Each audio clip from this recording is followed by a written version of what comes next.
Imagine this: you're standing on the deck of a ship, the salty sea air filling your lungs, the horizon stretching endlessly before you. It's a beautiful, terrifying moment. But what if I told you that the person who discovered this vast ocean, who dared to sail into the unknown, was not a European explorer but an Arab navigator? Shocked you should be. This is the untold story of the Indian Ocean, and why the Arabs, who were just as skilled if not more than the Europeans, never became the rulers of the seas. When Vasco da Gama first set foot in Calicut, India, in 1498, he wasn't just encountering a new land. He was stepping into a world dominated by Arab traders and merchants. These Arabs had been sailing the Indian Ocean for centuries, trading spices, gems, and other valuable goods.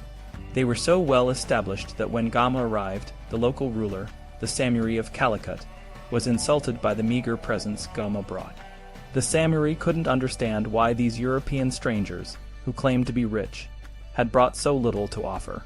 But why didn't the Arabs, who were already so proficient in seafaring, take the step that Gama did? Why didn't they sail westward to Europe? The answer is a mix of cultural, religious, and practical reasons. First, let's talk about the cultural reasons. The Arabs, like many other ancient cultures, had a deep connection to the land. They were used to expanding their empire through land routes, conquering and trading as they went. The sea, to them, was a vast, unpredictable wilderness. They might ride a ship as they would ride a camel, but the idea of venturing far out into the ocean was daunting. This fear of the sea was so strong that when the governor of Syria asked Caliph Omar I for permission to raid Cyprus, Omar sought advice from his general. The general warned, "The sea is a boundless expanse where great ships look tiny specks, naught but the heavens above and the waters beneath. When calm, the sailor's heart is broken. When tempestuous, his sense is real. Trust it little, fear it much." Omar heeded this advice and forbade the excursion, showing the deep-seated fear of the sea in Arab culture. Religion also played a significant role. The Quran, the holy book of Islam, mentions that God had separated the two seas by a barrier that man could not overcome. This barrier was often interpreted as the barrier between the Mediterranean and the Indian Ocean. The idea that these two bodies of water were separate and could not be connected by human effort was deeply ingrained in Arab thought. While the Quran also encouraged seeking knowledge, even in China, the fear of violating divine laws was a powerful deterrent. Practical reasons also came into play. Arab trade in the Indian Ocean was already incredibly profitable. They had established a network of ports and trade routes that extended from the Red Sea to India and even to China. Why risk everything by venturing into the unknown? The monsoons, which are seasonal winds that change direction, were well known to Arab navigators. They used these winds to sail to and from India, making the journey relatively safe and predictable. The idea of sailing against these winds into the unknown was not appealing.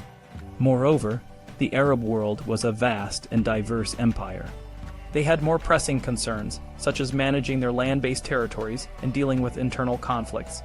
The idea of establishing a naval empire in the Atlantic was not a priority. They were more interested in maintaining their existing trade routes and expanding their influence through land conquests. Despite these challenges, the Arabs were not entirely averse to seafaring. In the Indian Ocean, they were masters of navigation.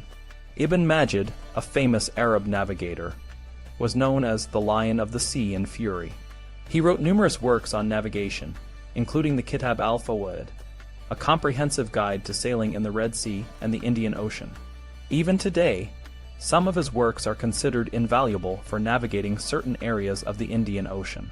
One of the most ironic moments in history occurred when Vasco da Gama, on his first voyage to India, secured the services of an Arab pilot to guide his fleet across the Indian Ocean. This pilot, according to some accounts, was none other than Ibn Majid himself. The great Arab master of navigation, without realizing it, was guiding the European explorer to a success that would ultimately undermine Arab dominance in the Indian Ocean. Later Arab historians tried to explain this away by suggesting that Ibn Majid must have been drunk, but the fact remains that the Arabs, despite their expertise, did not take the step that Gama did. The consequences of Gama's journey were far-reaching. The Portuguese, and later other European powers, established a presence in the Indian Ocean, disrupting the existing trade routes and changing the course of history. The wealth of Asia, which had previously flowed through the Middle East to Europe, now flowed directly to the Atlantic. The price of spices, such as pepper, plummeted in Europe, while the economies of Venice and Genoa, which had thrived on the trade, suffered. The Portuguese, under the leadership of figures like Francisco de Almeida and Afonso de Albuquerque, quickly established a naval presence in the Indian Ocean. They conquered key ports such as Goa and controlled the trade routes. The wealth of Asia, the fabled treasures of the Orient, were now flowing west. The new age of the sea had begun, and it moved the centers of commerce and civilization from the closed Mediterranean to the open Atlantic. This shift had a profound impact on the world. The Italian city-states, which had been the economic powerhouses of Europe, began to decline. The Portuguese, followed by the Dutch, the British, and other European powers, became the dominant forces in global trade. The wealth and knowledge that flowed from the east to the west fueled the Renaissance and the age of exploration. So, why didn't the Arabs take the sea passage westward? The answer lies in a combination of cultural, religious, and practical factors. They were already successful in their existing trade routes and had a deep-seated fear of the sea. Their religious beliefs, while encouraging the pursuit of knowledge, also placed limits on their willingness to venture into the unknown. And of course, they had more immediate concerns, such as managing their vast empire and dealing with internal conflicts. In the end, the story of the Indian Ocean is a tale of missed opportunities. The Arabs, with their advanced knowledge of navigation and trade, could have been the ones to establish a global empire. Instead, they chose to focus on their existing strengths, and the opportunity was seized by the Europeans. This is a reminder that history is not just about what happened, but also about what could have been. The sea, with its boundless possibilities, still beckons to those who dare to venture into the unknown.